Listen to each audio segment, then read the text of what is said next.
যেমন আমাদের নবীর চরিত্রের ব্যাপারে আল্লাহ বলছে ওয়া ইন্নাকা লাআলা খুলুকিন আযীম।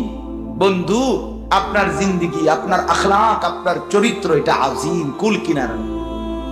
আপনার সব শ্রেষ্ঠ, সব শ্রেষ্ঠ। আপনি বন্ধু হাসলেও সুন্দর, কাঁদলেও সুন্দর। আপনি বন্ধু হাঁটলেও সুন্দর, বসলেও সুন্দর। আপনি কথা বললেও সুন্দর, আপনি চুপ থাকলেও সুন্দর। আপনার নাকও সুন্দর, চোখও সুন্দর, দাঁতও সুন্দর, হাতও সুন্দর।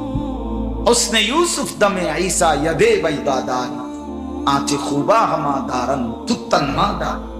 আল্লামা ইকবাল বলছে, এই নবী মুহাম্মদ, ইউসুফের সৌন্দর্য, মুসার মুজিজা, ঈসার মুজিজা, এই নবী সুয়ালাত, নবীর সমস্ত বৈশিষ্ট্য মুজিজা যদি একা আপনার মাঝে তালাশ করি, বন্ধু আপনার মাঝে সব খুঁজে পাই। সুবহানাল্লাহ। আছে খুবা হামা দারান তুত্তান মাদা।